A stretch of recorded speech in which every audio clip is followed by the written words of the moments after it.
In November of 2000, with 19 adults and 19 kids in attendance, Pastor Trent and Patsy, along with a great group of families, started our church with this idea: being a church that you can invite someone to.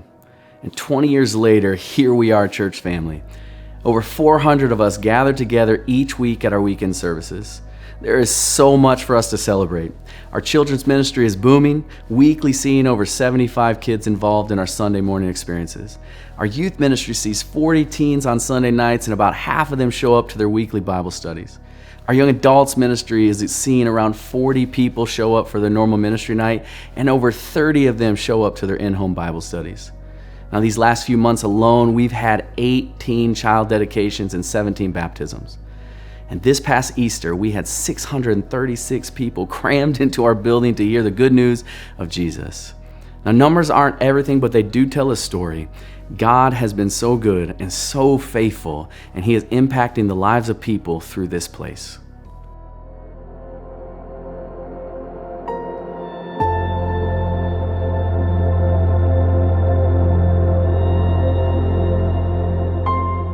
I've been at River's Edge for going on 10 years. I've grown so much through the word at the church, the fellowship that I have with the people there, life groups that I've connected with. It's awesome. God is doing such an amazing thing in my life personally. These tears are tears of joy, not tears of sadness. I cannot express to you how much joy He has imparted in me. It doesn't matter what my circumstances are, what's happening around me. I know that God's got me. And so that's really why I'd stay there. God has met me in some dark days and dark times. And like I said, the joy that He puts in me now, nobody and nothing can take that from me. I have a group of ladies. We call each other Saint Sisters, and we have been involved for a little bit over 5 years, some of us, and we've had some newer people kind of join. It's an amazing group of women where we get together on Tuesday nights at 5:30. We read the Word. We have studies that we've gone through. Some we've gone through twice together or whatever. These ladies are like a part of a backbone to me of connection to who God is for me. We hold each other accountable. We share good times and bad times with each other. You know, we get together and we have dinner periodically together. But I can't say enough about being a part of a life group, a part of a people that will connect you to Christ, that would hold you accountable to what He says. And when God says to do, we are to do, and that's what we do. And I think that when you open up yourself to a conversation with women or anyone, men, women, whatever, and you talk about what God is doing personally in your life, you get to hear what God is doing in others' lives. And when He says that we are made in His image, you see the image of who He is in the character and the personalities of the other women. The love of your community coming around you is extremely important. So it was about 2 years ago where I made probably one of the biggest mistakes that I thought that I had made at that point, and it shook me to my core where I had no clue where to go.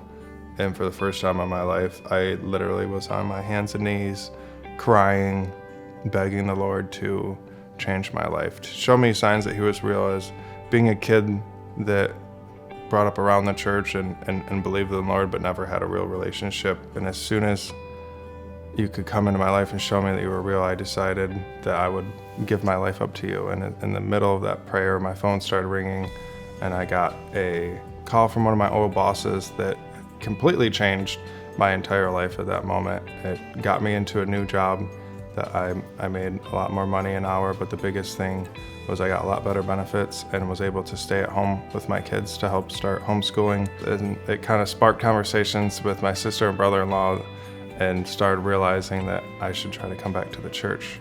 And they recommended me to come to River's Edge, and I remember being really hesitant coming in, thinking that it wasn't anything that I really wanted to do. I was still really hesitant at that time. Like, did I really get a sign, or was this just a really crazy coincidence? And I went for the first time, and it just haven't left yet. I fell in love with the place. So I love the community at River's Edge. I love feeling so welcome there. And ever since I came, I really felt the presence of the Lord when I first started coming, and he really spoke to me a lot. And my journey with the Lord has flourished greatly since I started coming to River's Edge. I started praying a lot more. I started really taking in the sermons a lot. I started spending a lot of time diving into the Bible, like just really looking for the Lord for the first time in my life. My whole life has started to change. My stress and anxiety is almost non-existent compared to what it used to be. And it just seems like every time a big roadblock comes in my way, having a true relationship with the Lord has really helped curve that in my life a lot. I know for a fact that my brother and sister-in-law have been praying for me a lot during those years, especially when I was going through a lot of rough times there, and I had no clue how I was going to make it out of certain situations that I was in. I know for a fact that they were praying for me. I felt a lot of heavy presence from it, and not to mention them actually telling me that they've been praying for me as well. I guess I can just say thank you. I wouldn't be here if it wasn't for them. I wouldn't have made it. I can't thank you enough for the help, the encouragement, the love that I've received from you guys, the direction. Coming in as a non-believer, one of the biggest things that you struggle with is feeling like everybody's going to judge you. The reality of it is that when you come in, it's the total opposite from that. It's just like getting welcomed with open arms and not getting judged with a finger pointed at you and tell you how wrong you're living your life. I would want the people from River's Edge to know that as an outsider coming in, being new to faith, that I am extremely thankful for the love and the welcome that I've gotten from you guys, the constant encouragement. Truly, thank you for bringing me in and making me feel like family.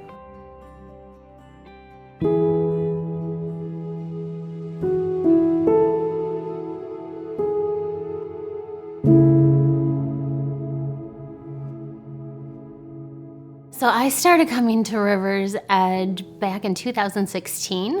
A friend and I were having dinner, and she said, I found a new church I like. Would you like to come? I hadn't gone to church in over 30 years.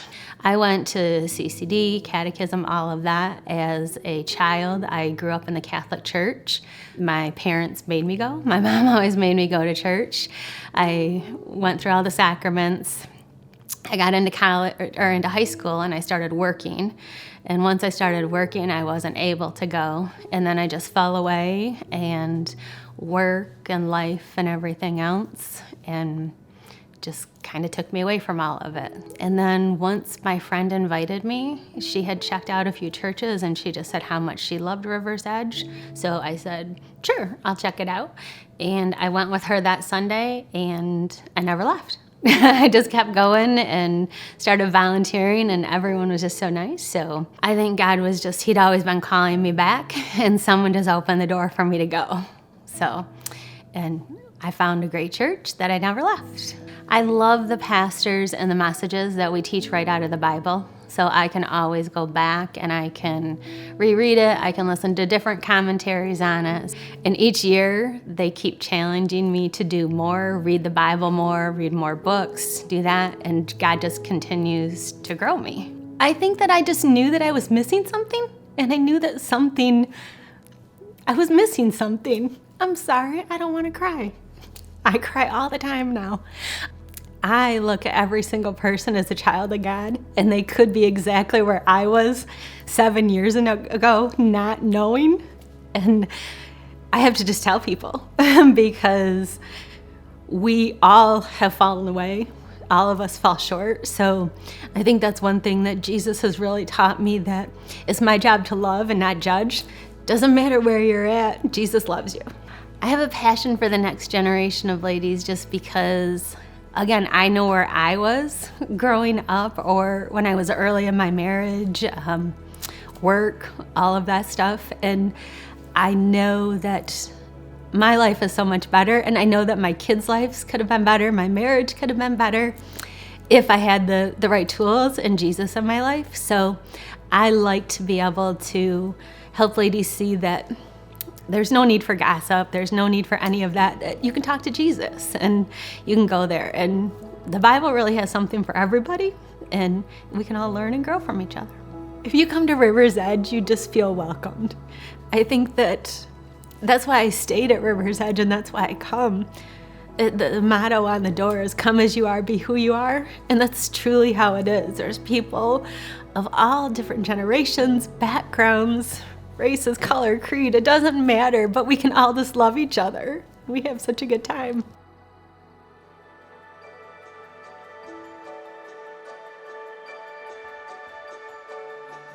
Through this amazing growth, there are now some challenges. Our lobby is crowded and loud. Our kids' ministry is bursting at the seams with no more rooms to utilize. And many Sundays, we're running out of seats in our worship center. The research shows that when a church hits 70% capacity in a service, their growth is hindered, and we're regularly hitting that in our 11 o'clock service. We also have severely limited space for large or even small group gatherings, which impacts our young adults, our youth group, and our 50s plus ministry.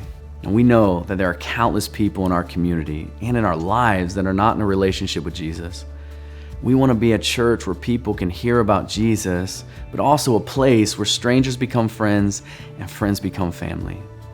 There is no limit to the amount of people we want to impact with the good news of Jesus, but there is a limit on the amount of people that our building is currently allowing us to impact. Throughout our history, we've taken bold steps to create opportunities for people to hear about Jesus. Well, now is another time for a bold step. So in response to the need to create more space in our church, we're ready to expand our building. And this expansion will include a 500-seat worship center, which almost doubles our current space, a kids area that's safe, secure, and large enough to almost double the individual classrooms for different age groups. Also a large multi-purpose room for meals and events and basketball and other fun activities. And an expansion and remodel of our lobby space along with renovation of other parts of our building. But let me focus on the reason for all of this. See, there is no better life than a life following after Jesus. And by expanding our church, we can accommodate the many people in our community who are searching for purpose and hope and a place to call home. We can create additional spaces for community, events, and small groups and ministries that meet people right where they are. We're dreaming of a lobby that matches our welcoming and family DNA. We're dreaming of a kids area that allows every kid to learn on their own level about the things of God. We're dreaming of larger gathering space to help our diverse church come together. We're dreaming of a space for dinners and events and gatherings, not just for us, but for the community as a whole. We're dreaming of an expansion of our building that will allow us to create more opportunities for more people to hear more about Jesus. Dreams, they cannot happen without a plan, and we have one. And plans cannot happen without help, so we're asking for yours. That is why our leadership team has decided to launch into a 3-year initiative called the Reach Initiative. Now, through these next 3 years, we're going to grow ourselves and our building. And here's how you can be a part of it all. We're asking that everyone at our church commit relationally with one person to pray for, invest in, and encourage. This person is someone that you know needs Jesus and needs the community our church offers. We'll call this person your one. This commitment isn't a project, it's a long-term desire to build relationships with people who aren't following Jesus right now. It starts by simply praying for them. And then as you're praying, also start investing time, energy, and yourself into their life. Then as you build into this relationship, begin to look for opportunities to talk about Jesus and opportunities to invite them to church. Along with a relational commitment, we are asking for you to give financially towards the vision of creating more space for people to connect relationally and hear the good news of Jesus. In addition to what we already have committed and saved, our goal is to raise $575,000 over the next 3 years. And while we know the amount given by each person will vary, we are asking everyone to join in and give sacrificially to help us achieve this goal. Our greatest desire is to expand the kingdom of heaven, and we believe the building will be a tool to help make that possible. This expansion isn't just about more space or even more people, it's about creating space to help you invest into your one. We want to make room in our church for the people in your life you are engaging with. From the beginning, we've wanted to be a church you can invite someone to. And many years have passed and our desire hasn't changed a bit. We want to continue to create more opportunities for more people to hear more about Jesus, and together we can see this dream become a reality.